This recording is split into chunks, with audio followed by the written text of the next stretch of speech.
Senate will convene as a court of impeachment. The chaplain will lead us in prayer.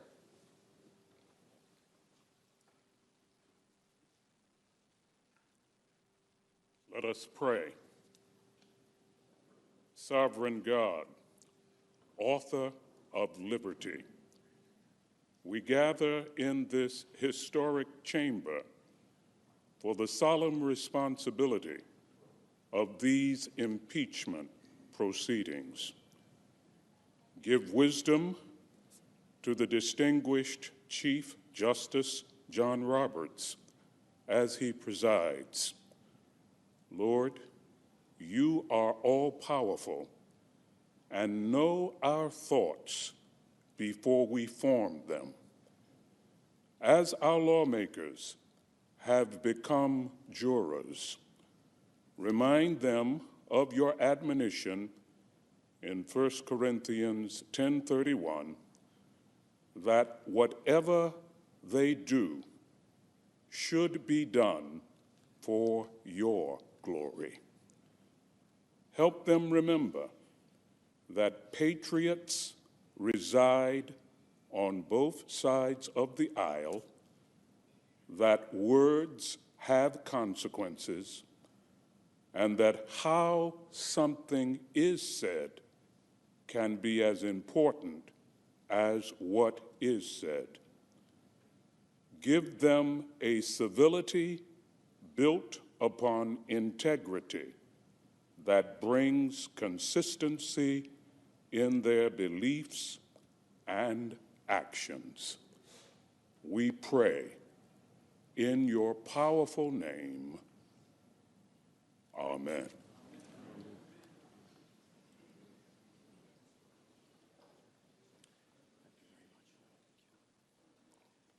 Please join me in reciting the Pledge of Allegiance to the flag.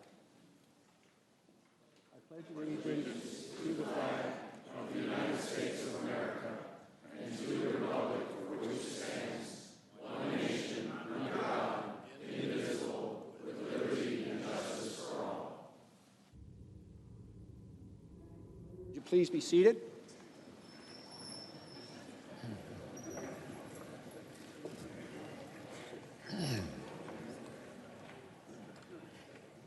If there is no objection, the journal of proceedings of the trial are approved to date.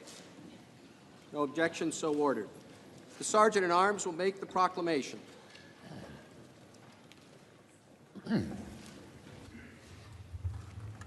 Hear ye, hear ye, hear ye. All persons are commanded to keep silent on pain of imprisonment while the Senate of the United States is sitting for the trial of the articles of impeachment exhibited by the House of Representatives against Donald John Trump, President of the United States. The Majority Leader is recognized. Our colleagues, no motions were filed this morning, so we'll proceed to the House Manager's presentation. We will go for approximately 2 hours, then take a short recess when there is an appropriate break time between presenters. Pursuant to the provisions of Senate Resolution 483, the managers for the House of Representatives have 24 hours to make the presentation of their case. The Senate will now hear you.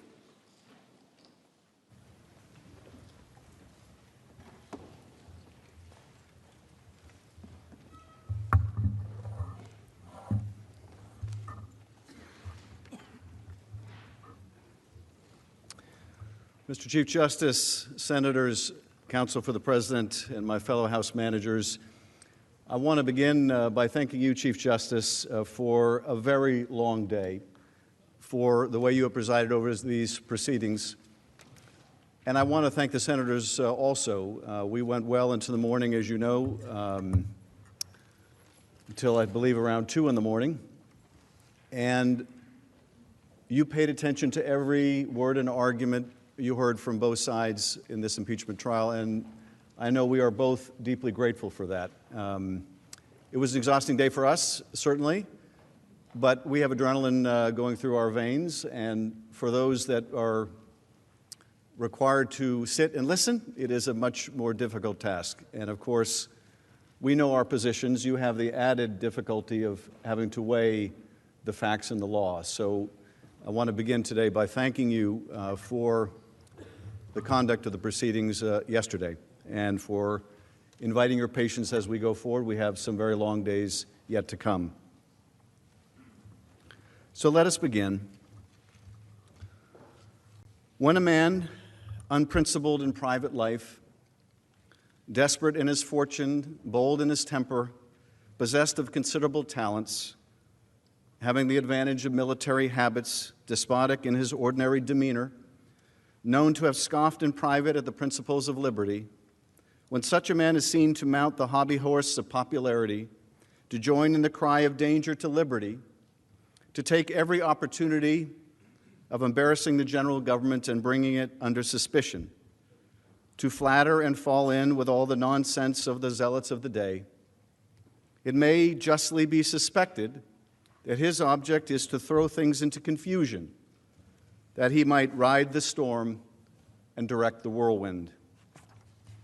Those words were written by Alexander Hamilton in a letter to President George Washington at the height of the Panic of 1792, a financial credit crisis that shook our young nation.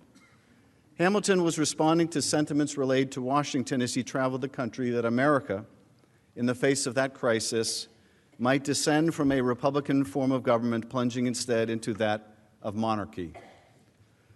The framers of the Constitution worried then, as we worry today, that a leader might come to power not to carry out the will of the people that he was elected to represent, but to pursue his own interests. They feared that a president would subvert our democracy by abusing the awesome power of his office for his own personal or political gain. And so they devised a remedy as powerful as the evil it was meant to combat: impeachment. As centuries have passed, our founders have achieved an almost mythical character. We are aware of their flaws, certainly some very painful and pronounced indeed. And yet, when it came to the drafting of a new system of government never seen before and with no guarantee it would succeed, we cannot help but be in awe of their genius, their prescience even, vindicated time and time again.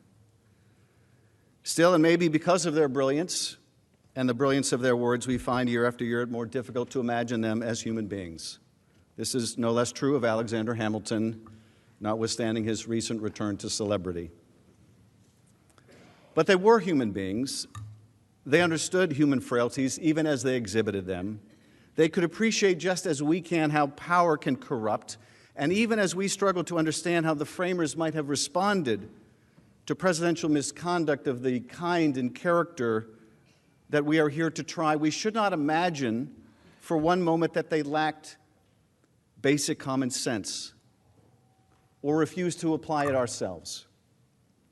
They knew what it was like to live under a despot, and they risked their lives to be free of it. They knew they were creating an enormously powerful executive, and they knew they needed to constrain it. They did not intend for the power of impeachment to be used frequently or over mere matters of policy, but they put it in the Constitution for a reason: for a man who would subvert the interests of the nation to pursue his own interests, for a man who would seek to perpetuate himself in office by inviting foreign interference and cheating in an election, for a man who would be disdainful of constitutional limit, ignoring or defeating the other branches of government and their co-equal powers, for a man who believed that the Constitution gave him the right to do anything he wanted and practiced in the art of deception, for a man who believed that he was above the law and beholden to no one, for a man, in short, who would be a king. We are here today in this hallowed chamber, undertaking this solemn action for only the third time in history because Donald J. Trump, the 45th President of the United States, has acted precisely as Hamilton and his contemporaries feared. President Trump solicited foreign interference in our democratic elections, abusing the power of his office to seek help from abroad to improve his re-election prospects at home. And when he was caught, he used the powers of that office to obstruct the investigation into his own misconduct. To implement this corrupt scheme, President Trump pressured the president of Ukraine to publicly announce investigations into 2 discredited allegations that would benefit President Trump's 2020 presidential campaign. When the Ukrainian president did not immediately assent, President Trump withheld 2 official acts to induce the Ukrainian leader to comply: a head of state meeting in the Oval Office and military funding.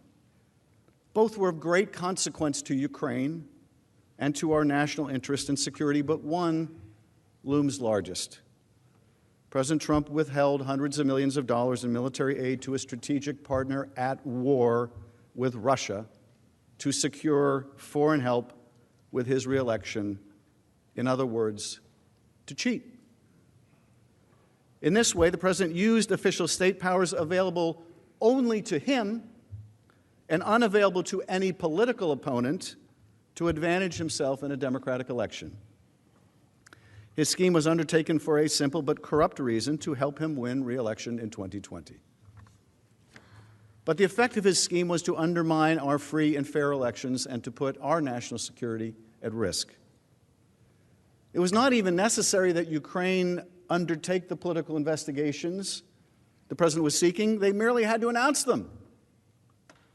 This is significant, for President Trump had no interest in fighting corruption, as he would claim after he was caught.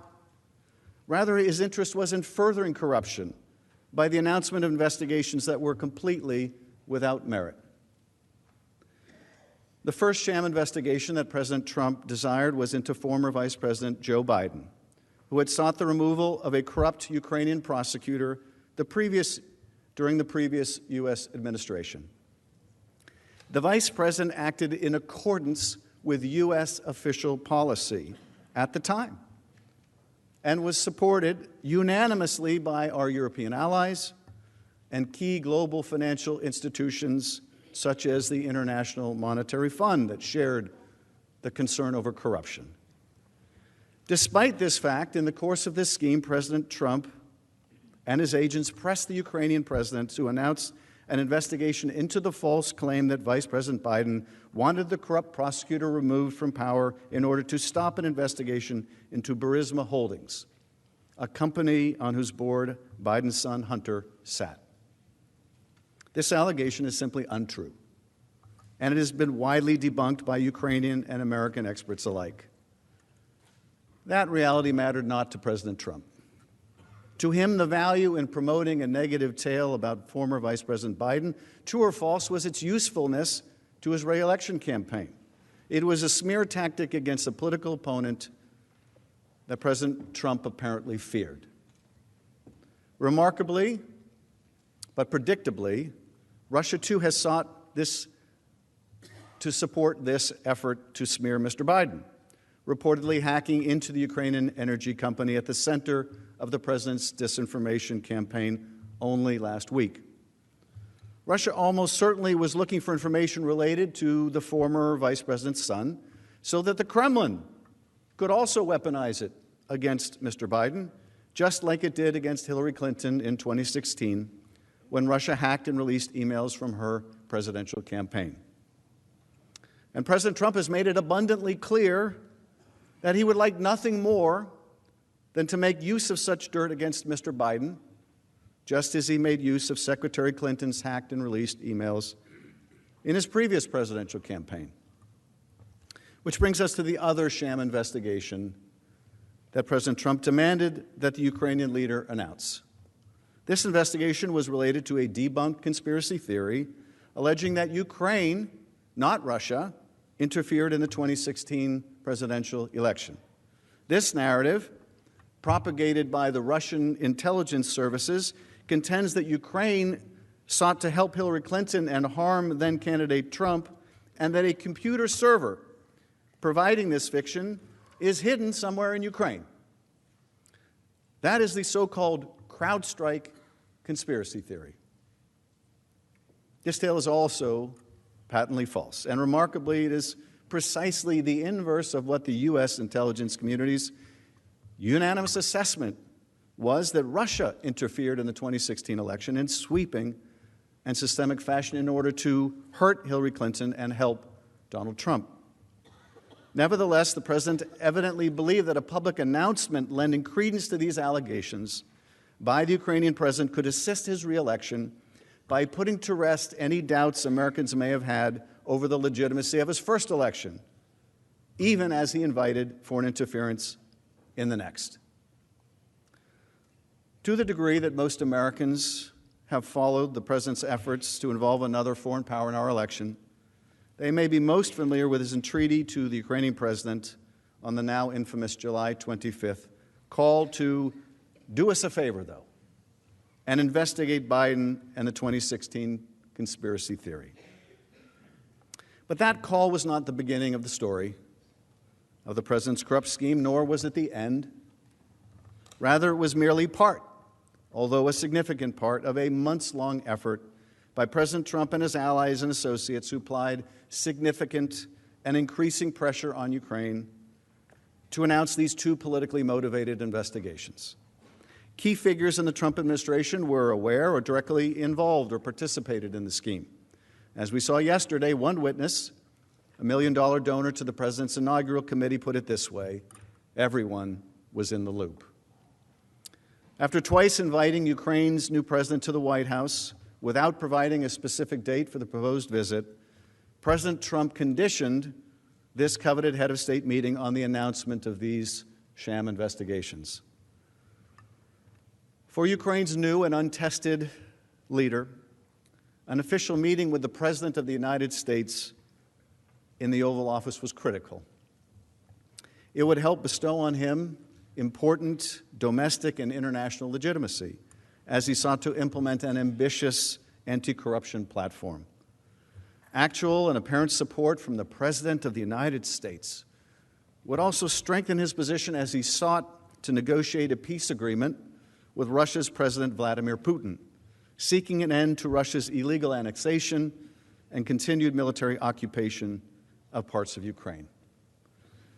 But most pernicious, President Trump conditioned hundreds of millions of dollars in congressionally appropriated, taxpayer-funded military assistance for the same purpose, to apply more pressure on Ukraine's leader to announce the investigations. This military aid, which has long enjoyed bipartisan support, was designed to help Ukraine defend itself from the Kremlin's aggression. More than 15,000 Ukrainians have died fighting Russian forces and their proxies. 15,000. And the military aid was for such essentials as sniper rifles, rocket-propelled grenade launchers, radar, night vision goggles, and other vital support for the war effort. Most critically, the military aid that we provide Ukraine helps to protect and advance American national security interests in the region and beyond. America has an abiding interest in stemming Russian expansionism and resisting any nation's efforts to remake the map of Europe by dint of military force, even as we have tens of thousands of troops stationed there. Moreover, as one witness put it during our impeachment inquiry, the United States aids Ukraine and her people so that we can fight Russia over there and we don't have to fight Russia here. Now, when the president's scheme was exposed and the House of Representatives properly performed its constitutional responsibility to investigate the matter, President Trump used the same unrivaled authority at his disposal as Commander-in-Chief to cover up his wrongdoing. In unprecedented fashion, the president ordered the entire executive branch of the United States of America to categorically refuse and completely obstruct the House's impeachment investigation. Such a wholesale obstruction of congressional impeachment has never before occurred in our democracy, and it represents one of the most blatant efforts at a cover-up in history. If not remedied by his conviction in the Senate and removal from office, President Trump's abuse of his office and obstruction of Congress will permanently alter the balance of power among the branches of government, inviting future presidents to operate as if they are also beyond the reach of accountability, congressional oversight, and the law. On the basis of this egregious misconduct, the House of Representatives returned 2 articles of impeachment against the president. First, charging that President Trump corruptly abused the powers of the presidency to solicit foreign interference in the upcoming presidential election for his personal political benefit. And second, President Trump obstructed an impeachment inquiry into that abuse of power in order to cover up his misconduct. The House did not take this extraordinary step lightly. As we will discuss, impeachment exists for cases in which the conduct of the president rises beyond mere policy disputes to be decided otherwise and without urgency at the ballot box.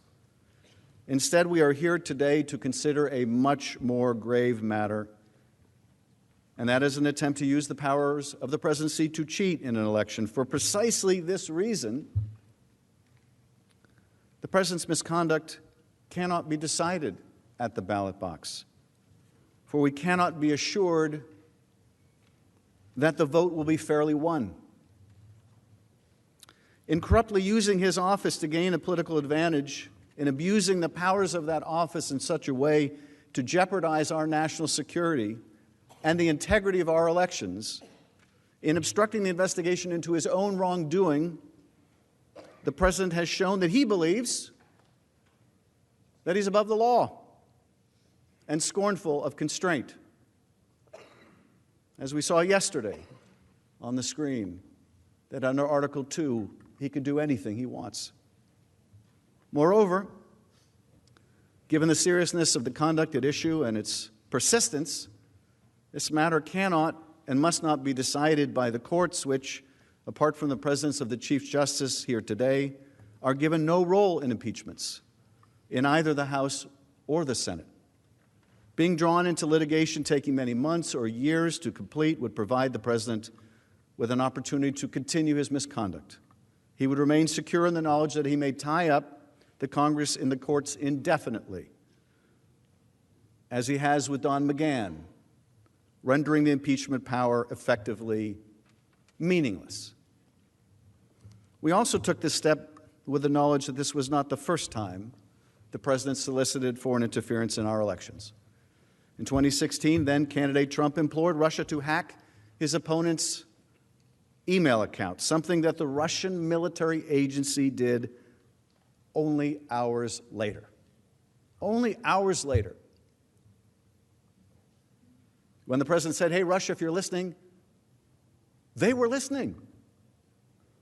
Only hours later, they hacked his opponent's campaign. And the president has made it clear this will also not be the last time, asking China only recently to join Ukraine in investigating his political opponent. Over the coming days, we will present to you and to the American people the extensive evidence collected during the House's impeachment inquiry into the president's abuse of power. Overwhelming evidence. Notwithstanding his unprecedented and wholesale obstruction of the investigation into that misconduct. You will hear and read testimony from courageous public servants who upheld their oath to the Constitution and their legal obligations to comply with congressional action despite a categorical order by President Trump not to cooperate with the impeachment inquiry.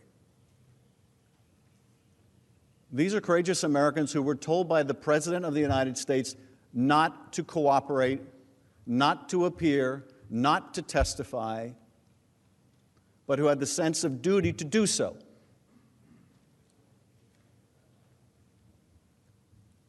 But more than that, you will hear from witnesses who have not yet testified, like John Bolton and Mick Mulvaney, Mr. Blair and Mr. Duffy. And if you can believe the President's words last month, you will also hear from Secretary Pompeo. You will hear their testimony at the same time as the American people. That is, if you allow it, if we have a fair trial. During our presentation, you will see documentary records, those the President was unable to suppress, that expose the President's scheme in detail. You will learn of further evidence that has been revealed in the days since the House voted to impeach President Trump, even as the President and his agents have persisted in their efforts to cover up their wrongdoing from Congress and the public. And you will see dozens of new documents providing new and critical evidence of the president's guilt that remain at this time in the president's hands and in the hands of the Department of Defense and the Department of State and the Office of Management and Budget, even the White House. You will see them, and so will the American people if you allow it. If, in the name of a fair trial, you will demand it.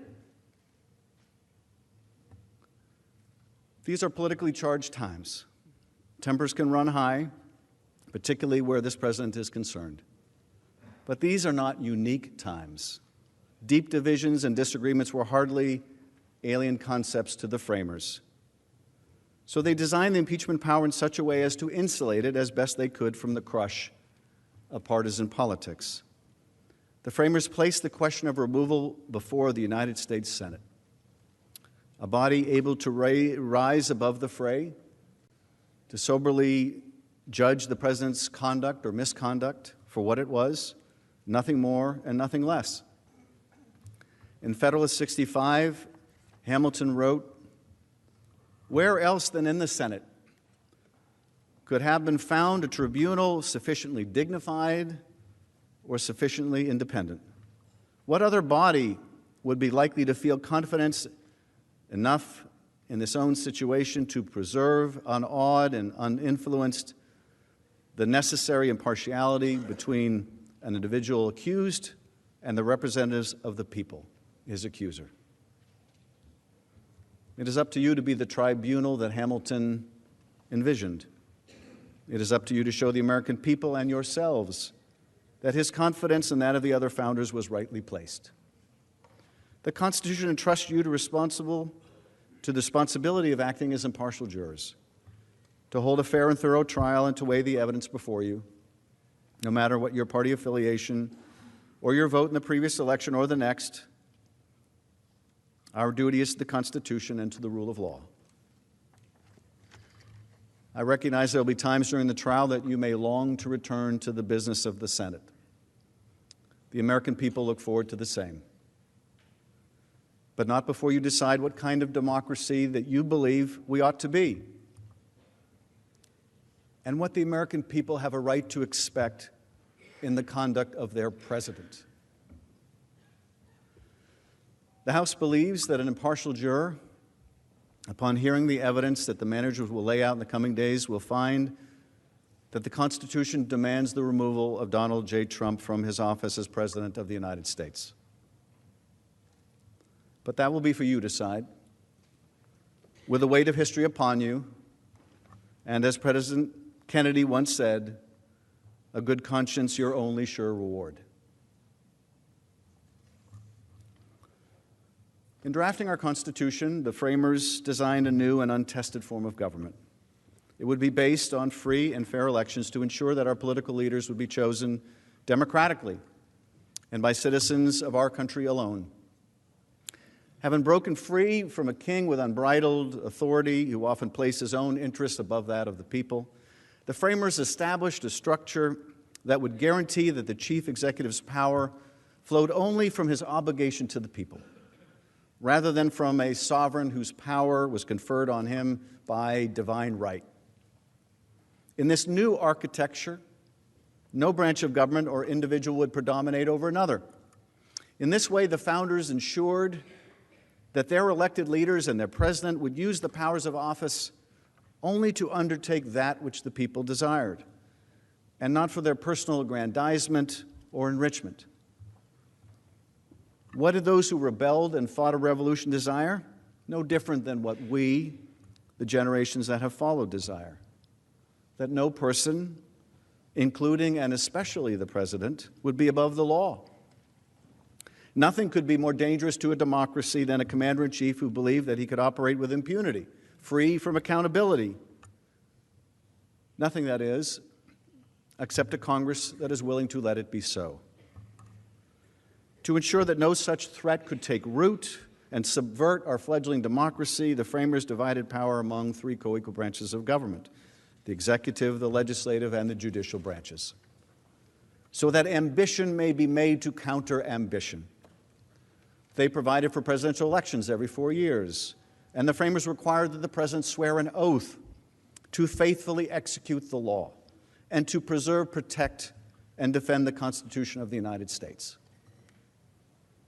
Even with these guardrails in place, the framers understood that an individual could come to power who defied that solemn oath, who pursued his own interests rather than those of the country he led. For that reason, the framers adopted a tool used by the British Parliament to constrain its officials, the power of impeachment. Rather than a mechanism to overturn an election, impeachment would be a remedy of last resort. And unlike in England, the framers applied this ultimate check to the highest office in the land, to the President of the United States. Impeachment and removal of a duly elected president was not intended for policy disputes or poor administration of the state. Instead, the framers had in mind the most serious of offenses, those against the public itself.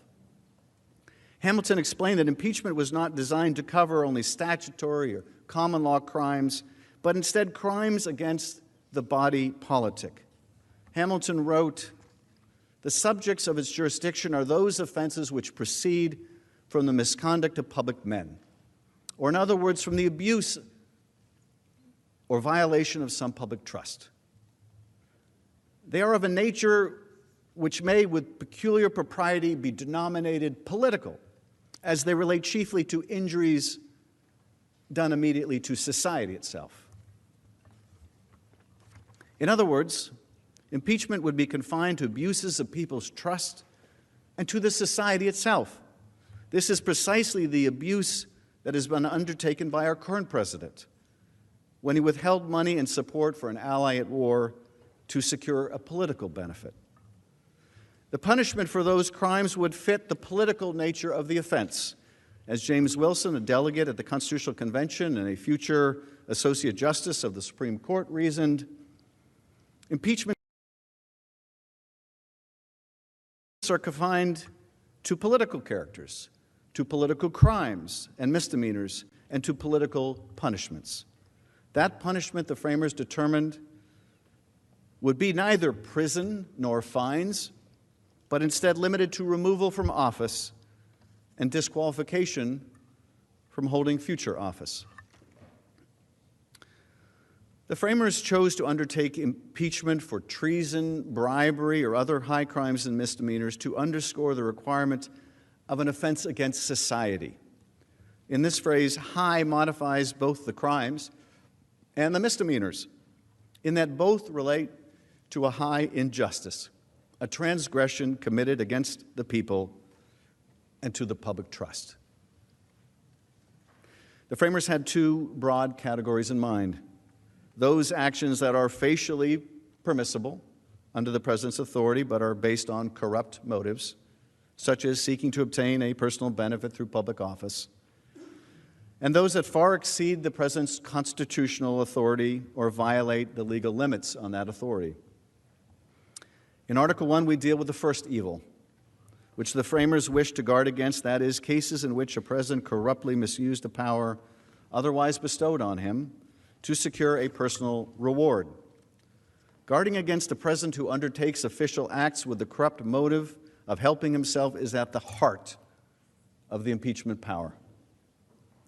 As one scholar explained, the president's duty to faithfully execute the law requires that he undertakes actions only when motivated in the public interest rather than in their private self-interest.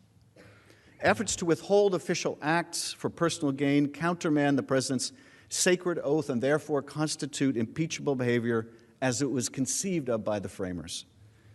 In Article 2, we also deal with a second evil contemplated by the founders, who made it clear that the president ought not operate beyond the limits placed on him by legislative and judicial branches.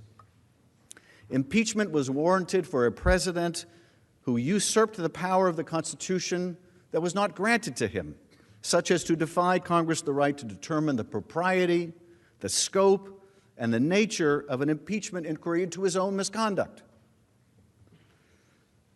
The framers fashioned a powerful chief executive, but not one beyond accountability of law. When a president wields power in ways that are inappropriate and seek to extinguish the rights of the Congress, he exceeds the power of his constitutional authority and violates the limits placed on his conduct. Obstruction of a separate and co-equal branch of government for the purposes of covering up an abuse of power not only implies a corrupt intent, but also demonstrates a remarkable antipathy towards the balance of power contemplated and enshrined in our Constitution. It is a betrayal of the President's sacred oath of office and of his duty to put the country before himself. On September 24th, 2019, Speaker of the House Nancy Pelosi announced that the House of Representatives would move forward with an official impeachment inquiry into President Donald J. Trump. The announcement followed public reporting in the United States and Ukraine that the President and his agents sought Ukraine's help in his re-election effort, and revelations that the White House was blocking from Congress an intelligence community whistleblower complaint possibly related to this grave offense. The next day, on September 25th, under extraordinary pressure, the White House released publicly the record of the July 25th call between President Trump and Ukrainian President Vladimir Zelensky. The call record revealed that President Trump explicitly requested that the new leader undertake investigations beneficial to President Trump's re-election campaign. Upon release of the record of the call, President Trump claimed that the call was perfect. Far from perfect, the call record revealed a president who used his high office to personally and directly press the leader of a foreign country to do his political dirty work. Asking for a favor, President Trump insisted that President Zelensky investigate a formidable potential political opponent, former Vice President Joe Biden, as well as the baseless conspiracy theory that Ukraine, not Russia, interfered in the 2016 election to assist then-candidate Trump's opponent. Witnesses who listened to the call as it transpired testified that they immediately recognized these requests did not represent official U.S. policy and instead were politically charged appeals not appropriate for a president to make. Key witnesses emphasized it was not necessary that Ukraine actually undertake the investigations, only that the Ukrainian president announce them. President Trump's objective was not to encourage a foreign government to investigate legitimate allegations of misconduct or wrongdoing abroad, made clear as well by the fact that the investigations he wanted announced have been discredited entirely. Rather, the president simply wanted to reap a political benefit by tarnishing a political rival and attempting to erase from history his previous election misconduct. To compel the Ukrainian president to do his political dirty work, President Trump withheld from President Zelensky two official acts of great importance: that coveted White House meeting, to which the President Zelensky had already been invited, and $391 million in military assistance Ukraine needed to fight the Russians. For a strategic partner of the United States in a hot war with Russian-backed forces inside its own borders, the symbolic support conferred on it by an Oval Office visit with the President of the United States and the life-saving support of our military aid was essential. As the House's presentation will make clear, in directly soliciting foreign interference and withholding those official acts in exchange for the announcement of political investigations beneficial to his re-election, the President put his own interests above the national interest. President Trump undermined the integrity of our free and fair elections by pressing a foreign power to influence our most sacred right as citizens, our right to freely choose our leaders. And he threatened our national security by withholding critical aid from a partner on the front lines of war with Russia, an aggressor that has threatened peace and stability on an entire continent. In so doing, the President sacrificed not only the security of our European allies, but also our nation's core national security interests. President Trump undertook this pressure campaign through hand-picked agents inside and outside of government who circumvented traditional policy channels. President Trump intentionally bypassed many U.S. government career officials with responsibility over Ukraine and advanced his scheme primarily through the effort of his personal attorney, Rudy Giuliani. President Trump carried out this scheme with the knowledge of senior administration officials, including the President's acting Chief of Staff, Mick Mulvaney, Secretary of State Mike Pompeo, Vice President Mike Pence, National Security Council Legal Advisor John Eisenberg, and White House counsel Pat Cipollone. When the President became aware that the scheme would be uncovered, he undertook an unprecedented effort to obstruct the House of Representatives' impeachment inquiry and to hide it from the public and from Congress, including all evidence related to his misconduct. That cover-up continues today, as the administration has not provided a single document pursuant to lawful subpoenas by the House. Administration also continues to prevent witnesses from cooperating, further obstructing the House, efforts the President is no doubt proud of, but which threaten the integrity of this institution, of this Congress as a co-equal branch of power. Our ability not only to do oversight, but to hold a president who is unindictable accountable. But despite these efforts to obstruct our inquiry, the House of Representatives uncovered overwhelming evidence related to the President's misconduct through interviews with 17 witnesses who appeared before the Intelligence, Oversight and Reform, and Foreign Affairs committees. Many of these witnesses bravely defied White House orders not to comply with duly authorized congressional subpoenas.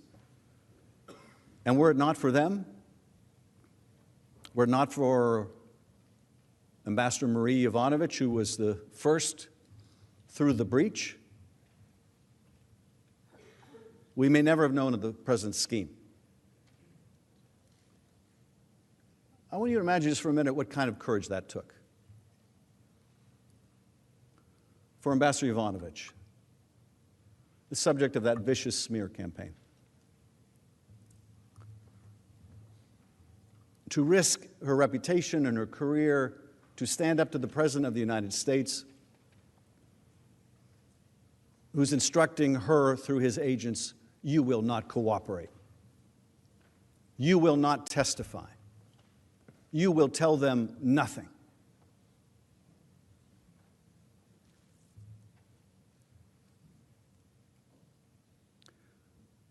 Or Bill Taylor, West Point graduate, Vietnam veteran,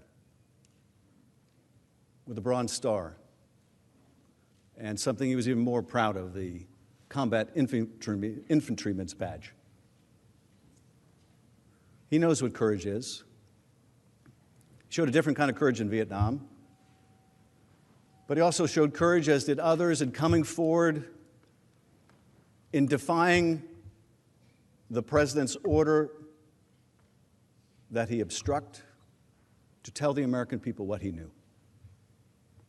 But for the courage of people like this, and Lieutenant Colonel Vindman, a Purple Heart recipient, but for their courage, we would have known nothing of the President's misconduct.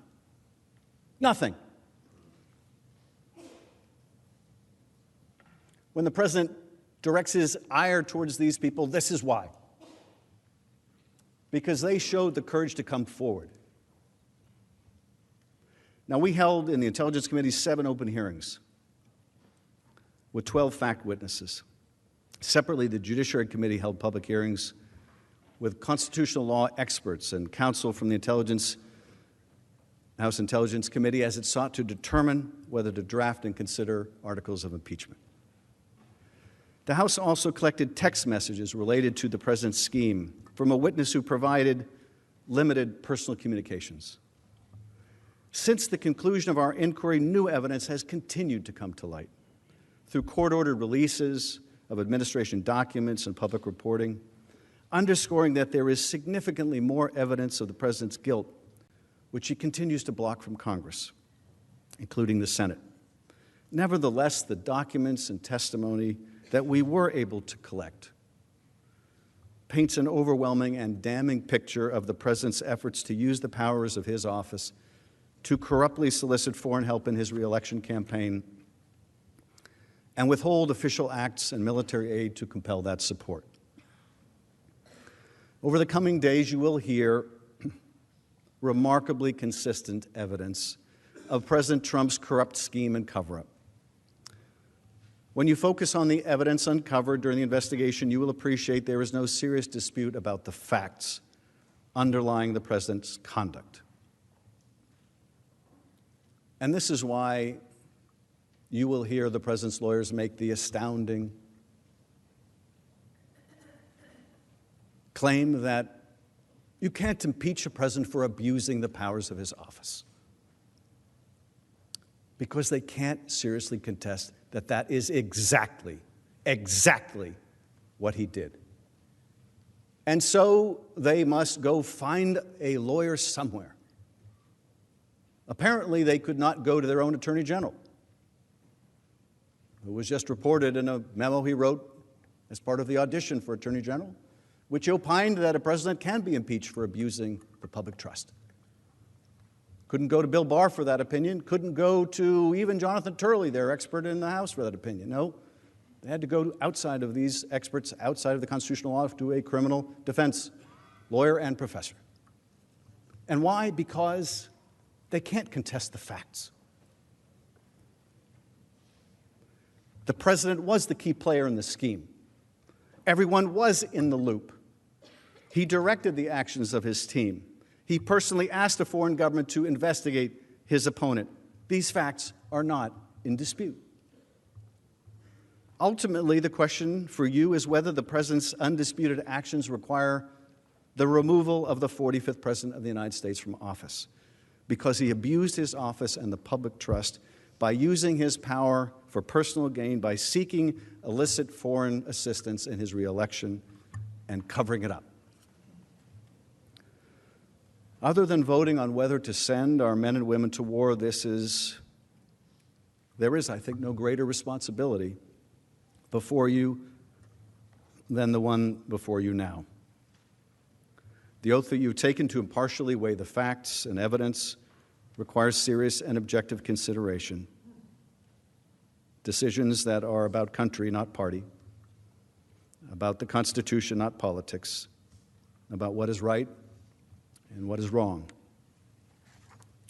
After you consider the evidence and weigh your oath to render a fair and impartial verdict, I suggest to you today the only conclusion consistent with the facts and law, not just the law but the Constitution, is clear, as described by a constitutional law expert's testimony before the House. If this conduct is not impeachable, then nothing is. Let me take a moment to describe to you how we intend to present the case over the coming days. Today, you will hear the details of the president's corrupt scheme in narrative form, illustrating the timeline of the effort through the testimony of numerous witnesses who came before the House, as well as the documents and materials we collected as evidence during the investigation. After you hear the factual chronology, we will then discuss the constitutional framework of impeachment as it was envisioned by the founders, before we analyze how the facts of the president's misconduct and cover-up lead to the conclusion that the president undertook the sort of corrupt course of conduct that impeachment was intended to remedy. Let me start with a preview of the president's scheme, the details of which you'll hear during the course of this day.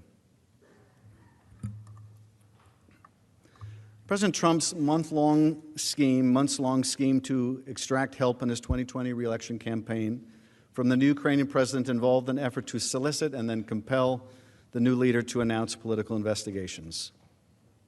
The announcement would reference two specific investigations.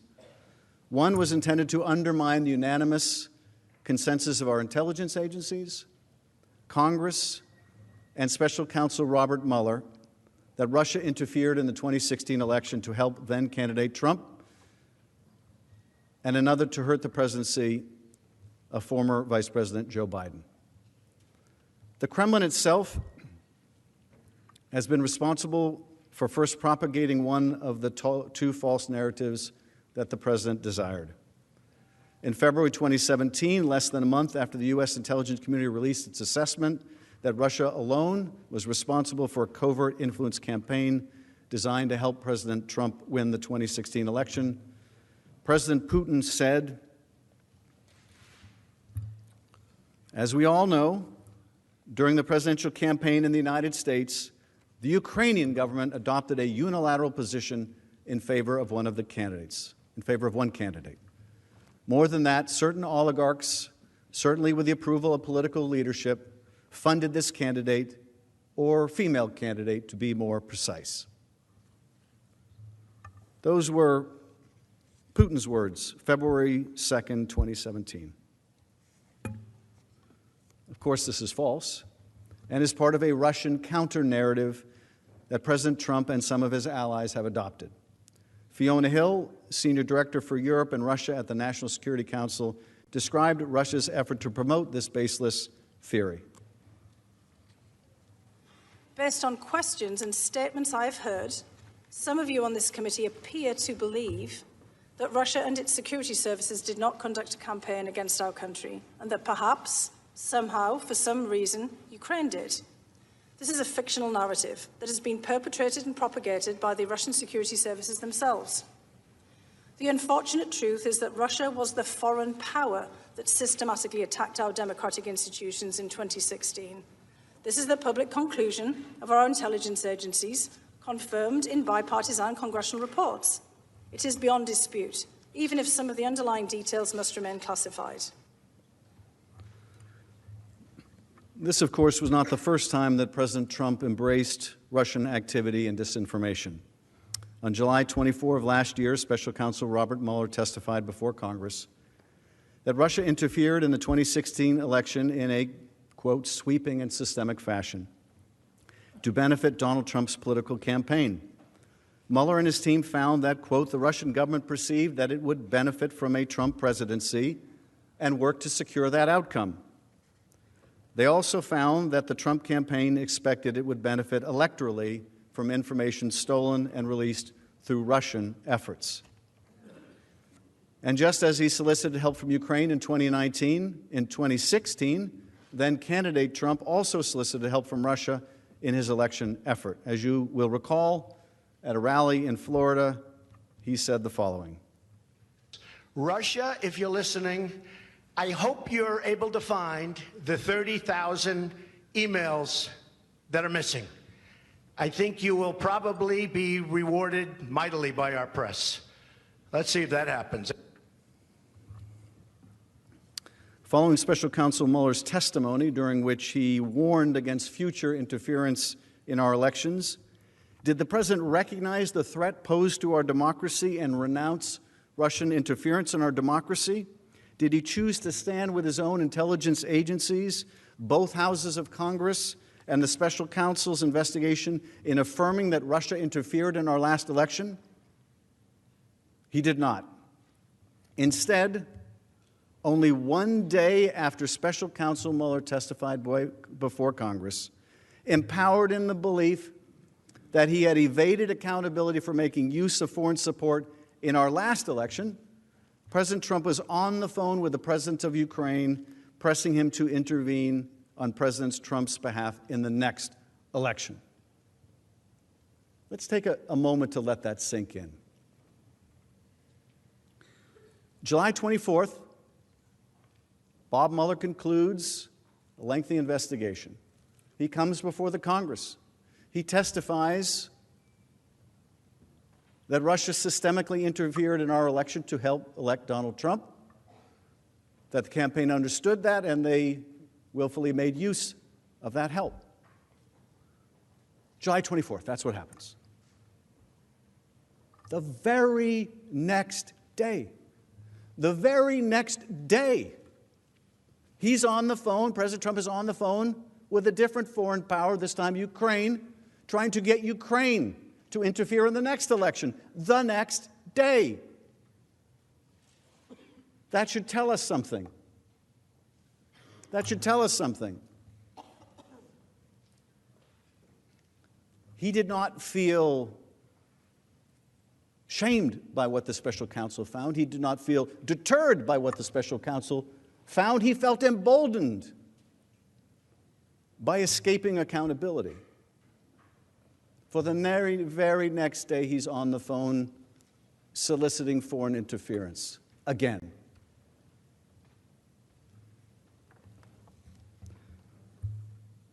Now,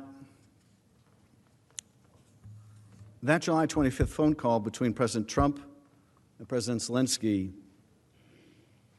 was a key part of President Trump's direct and corrupt solicitation of foreign help in the 2020 election. The request likely sounded familiar to President Zelensky, who had been swept into office in a landslide victory on a campaign of rooting out just the type of corruption he was being asked to undertake on this call with our president.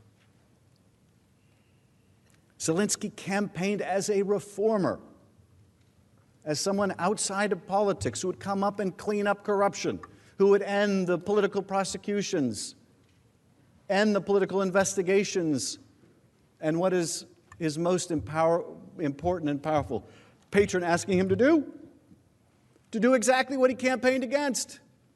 No wonder he resisted this pressure campaign.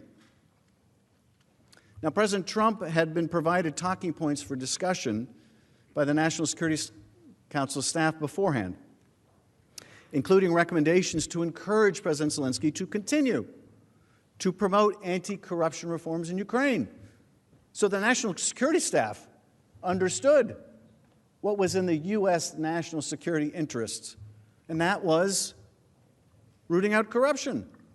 And they encouraged the president to talk about it. But as you see from the record of the call, and I joined the president saying, read the call, that topic was never addressed. The word corruption never escapes his lips. Instead, President Trump openly pressed President Zelensky to pursue the two investigations that would benefit him personally. In response to President Zelensky's gratitude for the significant military support the United States has provided to Ukraine, President Trump said, I would like you to do us a favor, though, because our country has been through a lot, and Ukraine knows a lot about it. I would like you to find out what happened with this whole situation with Ukraine. They say CrowdStrike. I guess you have one of your wealthy people, the server. They say Ukraine has it. That's that crazy conspiracy theory I talked about earlier, that there's this server somewhere in Ukraine that shows that, in fact, it was Ukraine that hacked the DNC, not the Russians. That's a Russian propaganda